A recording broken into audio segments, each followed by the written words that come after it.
Last 4 weeks, we've been looking at this topic of why do we matter as a church? And what we did is the first week we looked at our journey over the last 8 years and kind of what's taken place at this church over the last 8+ years. And we also took some time to really look at the community that we're in and how it's just shaped and some of the economic things and the different ethnic groups and looking at some of that. Then we talked about our role of representing Christ, representing Jesus in this community. Then we talked about our call, that we are called to honor God with our lives. And then last week we talked about how we measure success through following the Spirit's lead in our lives and how through that we can figure out if we are doing what God wants us to be doing, and that's how we measure success. Well, this morning, what we're going to do is I'm going to kind of wrap up the series and kind of put everything together that we've talked about over the last 4 weeks. It's critical for each of us sitting here this morning to have something in our lives that we are pursuing, to kind of know what that big picture thing is in your life that you are moving towards. It is a critical thing to have in your life as a human being. If you don't have this, what happens is this. You kind of just wander aimlessly through life. You just kind of wander. And what happens is you will start to feel confused. You start to get into depressions. And you start to kind of become very apathetic as you go through life when you don't know what that big picture is. And here's the thing. Nobody wants their life defined by those words. None of us want to look back and go, my life, how was it? Confusing, apathetic, kind of depressing.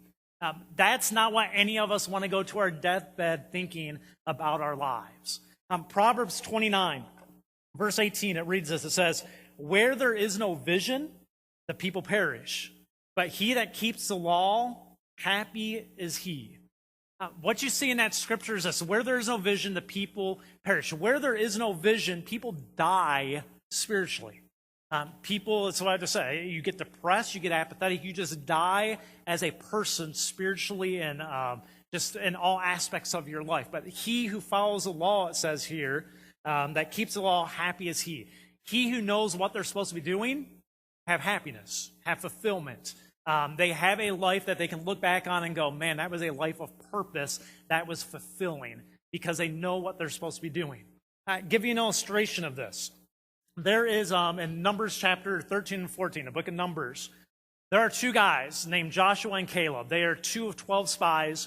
Of the 12 spies that go on the spy mission, 2 of them, Caleb and Joshua, they are guys that live with vision. There are also 10 other spies that are guys that have no vision. They live with no vision.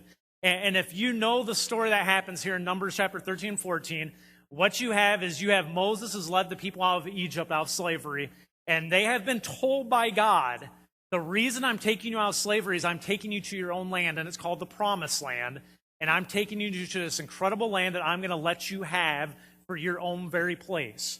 So they take off, they leave Egypt, they start their journey and they start to get to the Promised Land. They get to the border of it and they stop there. And Moses, as any good leader, basically stops the entire Israelite community. He has them sit down. He basically goes, what we're going to do is we're going to camp out, but we're going to send some spies in and we're going to have them kind of go scope out things and come back and give us a report of what we're going to be facing as we go in to take this land and kind of give us a report of if it's good, if it's what God said it was.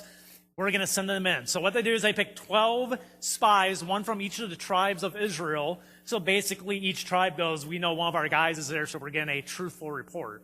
So they pick 12 spies. 2 of the spies are Caleb and Joshua.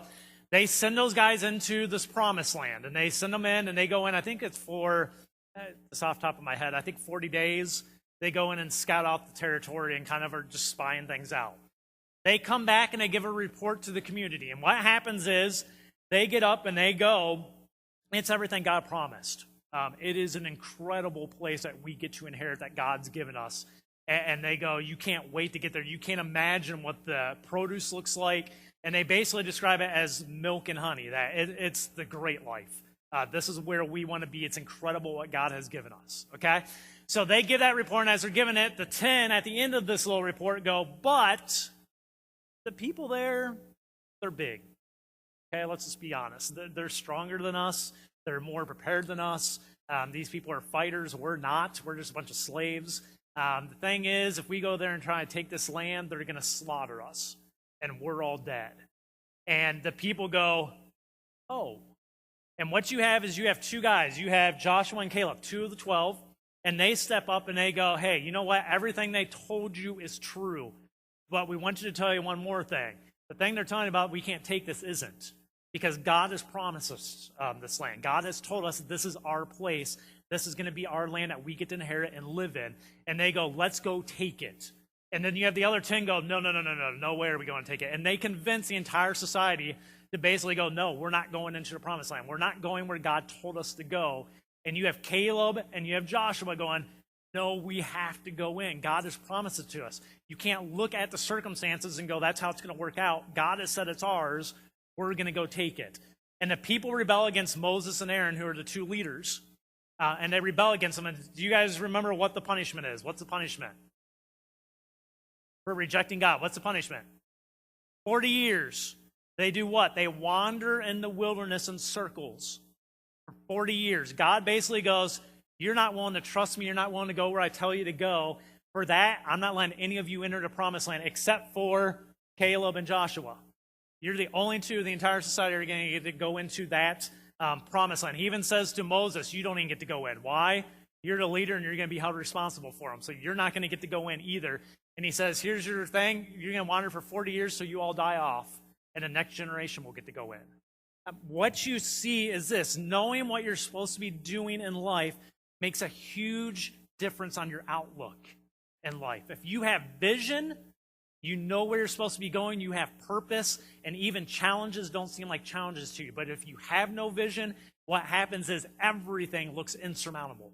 Everything looks like something you can't overcome, and you will just sit there and you will just go through life aimlessly wandering through the wilderness of life until you are dead.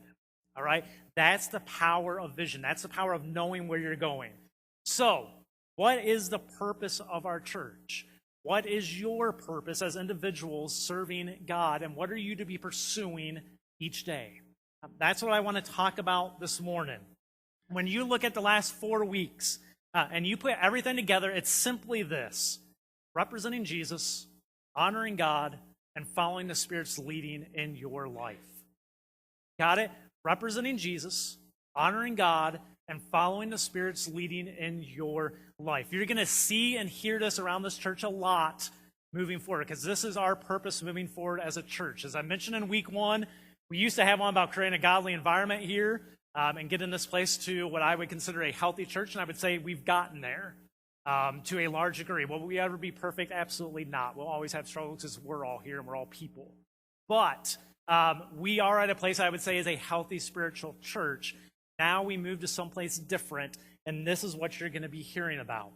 If you would pursue these 3 things every day of your life, what you would find is this: your life would be marked with clear purpose, and you would also start to experience God's presence on a daily basis in your life. Those are 2 results of pursuing these things. I can guarantee you, you would start looking at your life and going, man, I can start seeing a purpose in my life. And you would also look at your life and you would start going, I can see God's hand in my life on a regular basis. I see him alive and doing things around me. So what I want to do this morning is take some time and practically look at how these things apply to our life. Last several weeks, we looked at the big picture.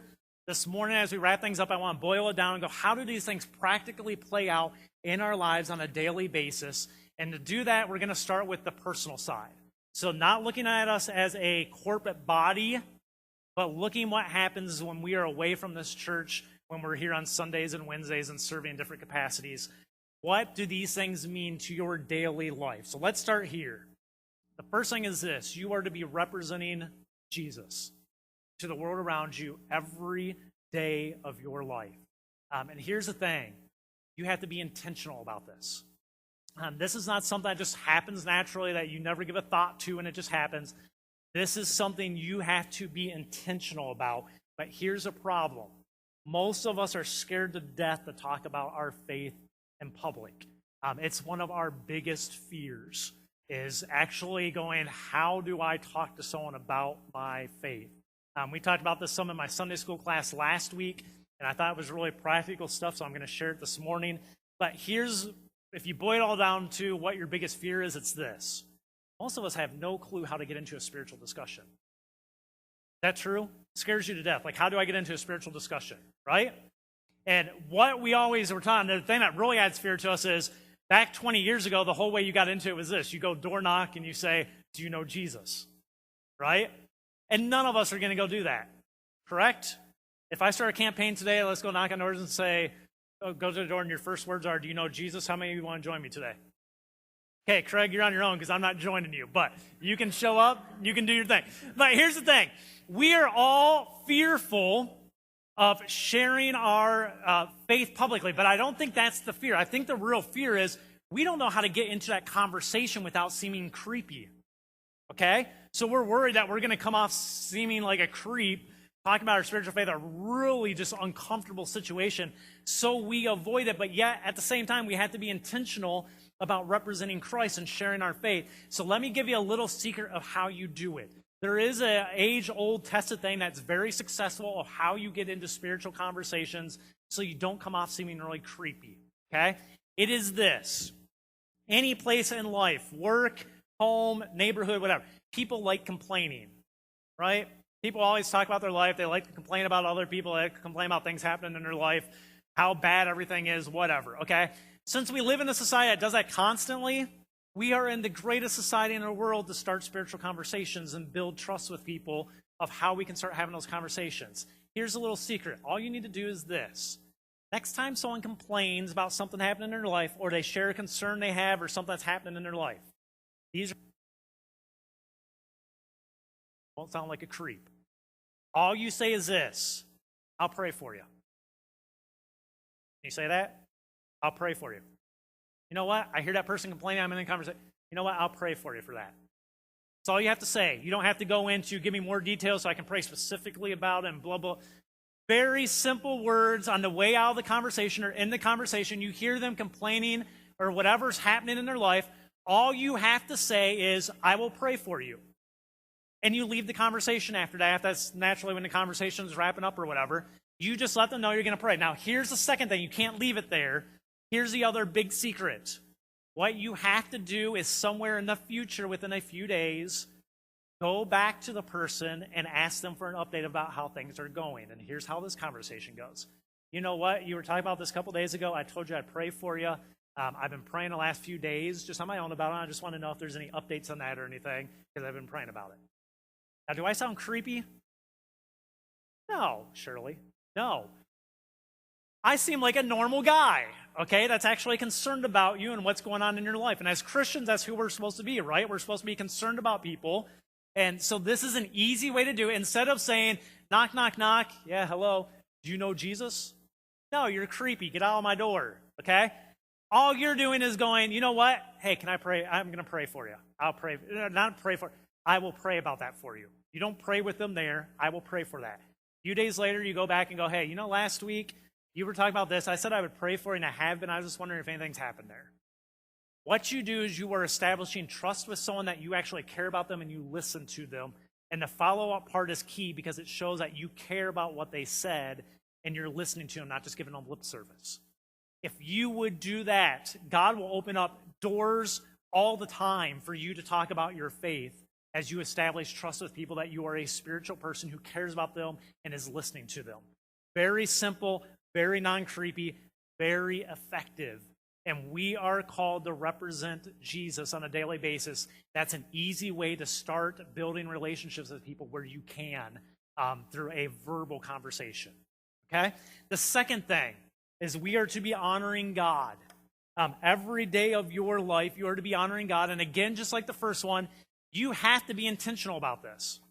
Okay? Again, you can't just be an automatic pilot going, somehow I will magically honor God when I don't think about God or pray to God or am focused about the things of God. Somehow I'll just honor him. No, you won't. It just doesn't happen that way. You have to be intentional about honoring God, which means this. On a daily basis, you have to commit yourself to going, I'm going to try to make the right decisions in my life that I know God would have me do. Does that mean you always do them well? No, none of us do. We're people, okay? We all have faults. We all have failures. We all have weaknesses. But intentionally, you have to get up each day going, I am here to honor God. I'm here to make the decisions that God would want me to make. The other thing that we have is we live in the best time ever in the history of the world for having material and helps to help us honor God and to learn and our knowledge and our understanding of God's will for our lives. As you've got bookstores all over the place, you've got internet stuff all over the place, you've got material you can get your hands on, videos, articles, all sorts of stuff that you can get your hands on if you just go on the internet for 10 minutes that you can find that will help you grow in your knowledge and understanding of God's will in your life. And through that process, as we talked a few weeks ago, you start to honor God, because when you know what he wants from you in your life, you start acting on those things. And through that, you honor God more and more and more. So we live in a very blessed time in humanity of all the information and stuff we have to help us honor God and grow in that relationship with him. The third thing we see is this: you are to be following the Spirit's lead in your life on a daily basis. Now, this one has two aspects. The first one is this: when you're not here at this church, following the Spirit's lead in your life. The ways that happens, it happens with the poor people that you see on the corners. It happens at work when you hear someone expressing a concern and you go, God, you might be opening the door here, and this is my opportunity to say I'll pray for you. It happens on a regular basis when you are attuned to it and looking for the Spirit to lead you. A daily basis, you will see opportunities that God's opening doors for you to act, that God's opening doors for you to minister to people and to help people around you. And you have to be intentional about it, and you've got to be aware of it. And you have to understand, as Christians, you are called to follow the Spirit's lead. And that's how you measure success, is are you following his lead? Not are you just going through a routine of check boxes, but am I doing what God is calling me to do? Am I ministering to the situations that God specifically is putting in front of you? The second aspect of that's outside of here. The second aspect of following the Spirit's lead is this: is in the context of benefiting the church through your God-given abilities. We read in 1 Peter chapter 4, it says this: God has given each of you a gift. Understand, this is you. If you are a Christian, this is to you. God has given each of you a gift from his great variety of spiritual gifts. Use them well to serve one another. Don't just have them and know you have them. Use them well to serve one another. Do you have the gift of speaking? Then speak as though God himself were speaking through you. Do you have the gift of helping others? Do it with all the strength and energy that God supplies. Then everything you do will bring glory to God through Jesus Christ. All glory and power to him forever and ever. Amen. Okay, the other aspect of following the Spirit's lead is this. Folks, if you are a follower of Jesus Christ and the Spirit's presence is in your life, you have skills and you have gifts to benefit the church that you are called to use. Sitting there and not serving in the church in some capacity with the gifts and the strengths you have is unacceptable in God's kingdom. Because in other scriptures it talks about we are all here to fit together to make the church whole, and if one part doesn't play their role, it makes the body unhealthy. And we are all called to serve. Now, depending on where you are in your spiritual faith and in your maturity, you can serve in different areas. It can start off as simple as the guys that serve communion or the greeters at the door. You got other people that are musically inclined. So like you have a Hannah who steps up here and she sings. Why? God's given her the gift of worship and singing and leading people to worship. So she uses it. You can have other things like Johnny just started greeting, right? Like greeting, okay? Johnny is a guy, he's developing in his relationship with God, but it's greeting. It's something that if you know Johnny, he's got people skills. So that's a great place for him to use them. You have an Annie over here who helps with kids and helps with the teenagers. Why? She's incredibly compassionate, and every teen knows she loves them. That's just what Annie's gift is. You have our leaders. You have different guys. So you have like a Jim and a Rick and some my other elders I'm looking through as I see them. Jeff's over there and Steve, who are guys that have different gifts, even on our leadership team, that bring different things. I know two of you guys aren't on the leadership right now, but you're still elders, whether you have the title or not. It's just what you are. It's how people view you. So you can say I don't have the title, but you still minister the same way. But you have guys like that where you have a Jeff who's a very compassionate guy. You have a Steve over here who's a guy with hospital visits and sick and stuff like that. Steve's very good at that. He has a heart for those things. You have a Rick over here who's a clear cut, he can see things like just the way they are, and he can cut through all the garbage and get to what the real nook of things are. That's all right, Rick. That's what I have too, so it's not all bad. You have like a Jim Scott over here who's a very, I don't know if calculating is the word, very practical. Jim's a guy that can take all the clutter and he can find a very practical solution to things that usually makes everyone happy at the end. That's what Jim's good at. We all have different gifts that God has given us to use in the church to make the church healthy. And you have to use them. You have to find your spot. If you are newer to this church and you're going, I don't care if you're a member or not, it doesn't really remember you're part of this church, okay? You can serve. And God has given you the capacity and he's given you gifts and abilities to benefit our church in ways. You have to follow the Spirit's leading and find out what that is. And then you need to talk to the people and go, how can I use that, okay? Some of our best ideas, some of our best ministries at this church aren't because they come out of my head. You guys have known me for a lot of years. I'm not the most creative guy in the world, okay? Some of you are.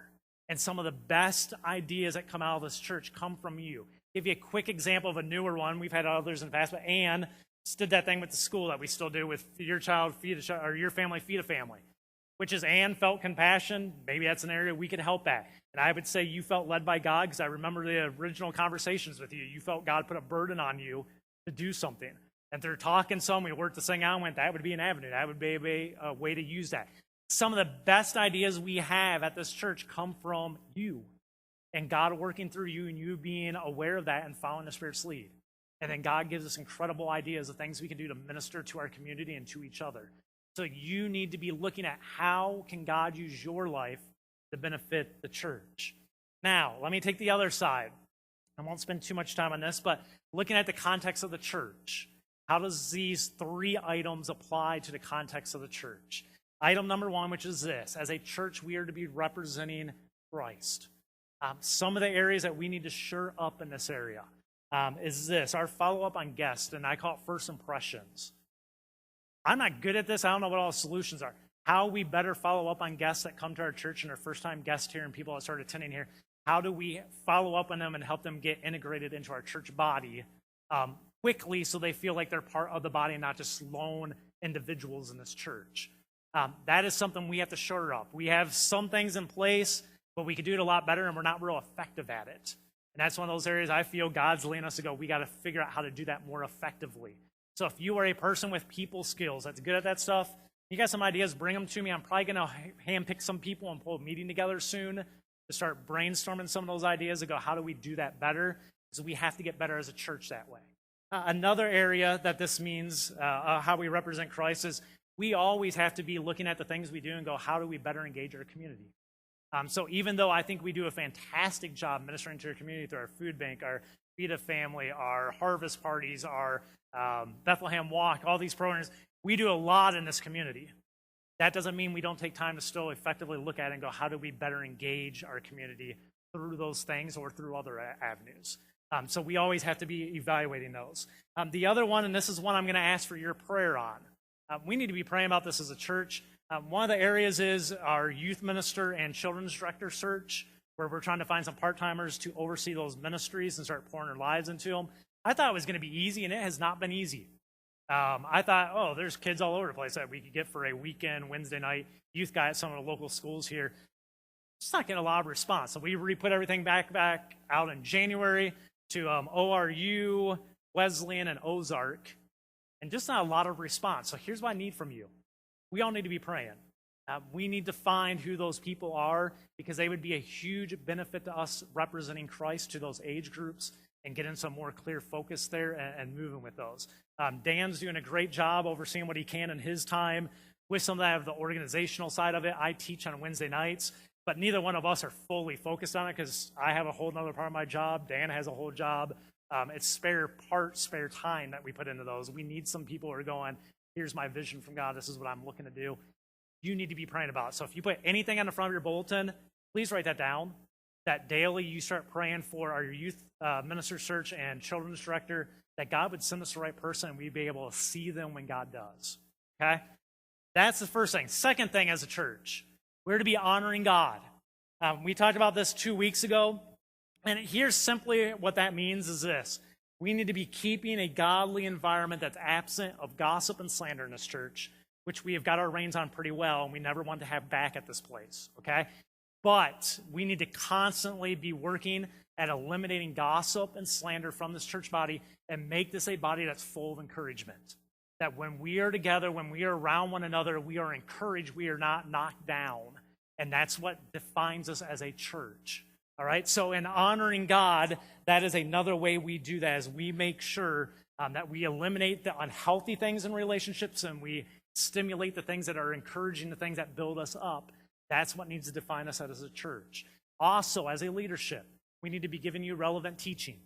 One of the things that's specifically my role in a lot of ways is being relevant, trying to give you things that will help you in your life and daily challenges you face. Next week, if you look in your program, you see our new sermon series coming from Proverbs. That's just talking about real practical things for 6 weeks that all of us deal with in our lives and giving a biblical perspective on those things. So look at those, but we have to give practical, relevant teaching to you guys and resources that help you continue to grow as a church. Those are things we constantly have to be looking at. The last thing, as a church, we also have to be following the Spirit's lead. We as a church have to be looking to see where God's already working and go, let's be willing to join him. Here's what God's doing. Let's get on board and start doing what God is doing. That is what we are called to do as a church. Let me give you one way that's going to start happening new at this church in the next couple of weeks so you are up to speed on this. This last summer, one of the things I really felt was, obviously, we are in a community that is highly Hispanic, okay? If you remember week 1, I think it's about 44% of the community here is Hispanic, and it's about the same as the Caucasian breakdown in this neighborhood right now. So obviously that is an area that God has put before us that we have to learn to minister to. Here's the hard thing. I'm a white guy. Most of you are white, okay? It's hard for us to minister to Hispanics, especially if they speak a different language, and just be in different society and backgrounds without some type of buffer to bring those together, okay? Without some type of in-between man that can join those together. So this last summer here, I prayed a lot about this, and I started searching out, can we find a Hispanic ministry or something that we can partner with, that we can start working with, and we can start forming relationships with.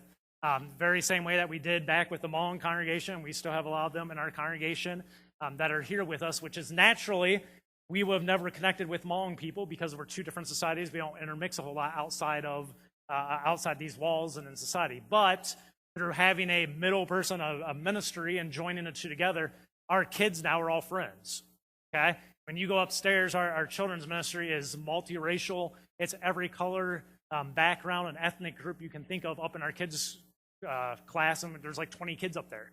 And we have incredible diversity up there. To minister to the Hispanic congregations, then, what I looked at is, can I find a ministry out there that is something that we could have partner with us and give them space to start doing a worship service? So I started pursuing that and talking to different guys and beating the bushes and trying to find them. And I found a guy named Julian Rodriguez. And I make it very obvious to all of them when I'm talking to them. I'm not just here to give you free space to worship at our church.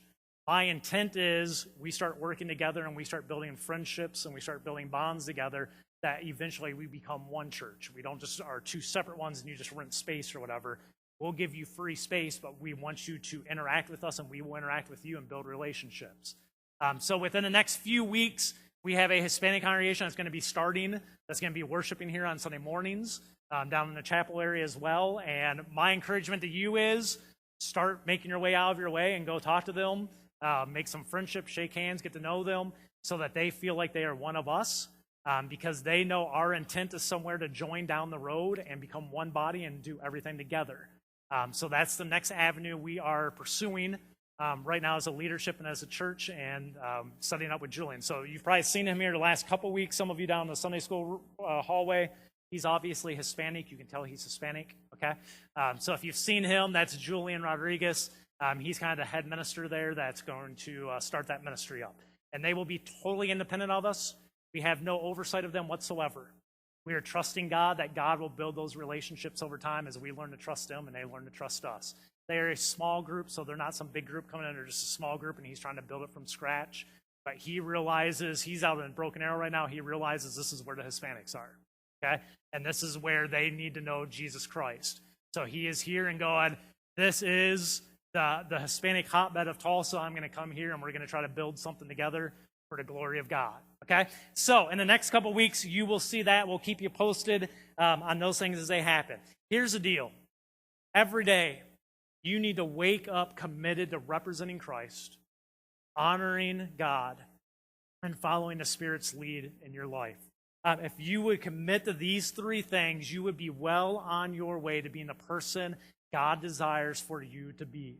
If we as a church would commit to these three things, we would be well on our way to becoming a church that God desires for this community to have to minister to them. Here's the thing. This is not the hardest thing in the world to follow through on your life. This is not the hardest thing in the world to achieve. Those things are not earth-shattering. They're not brand spanking new. Those are actually the three pillars of the Godhead: Jesus, God, and the Holy Spirit.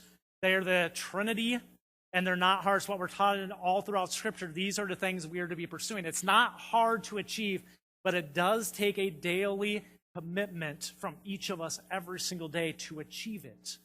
So it's not hard to achieve, but it does take a daily commitment, and that's the hard part. But if we would all pursue it, God would be glorified in our lives, and he would be glorified in this church. And isn't that what it's supposed to all be about, is bringing glory to our Heavenly Father? The answer, if you don't know that is absolutely. That is what we are supposed to be about as individuals and as a church, is to bring him glory, honor, praise. Could you pray with me? Heavenly Father,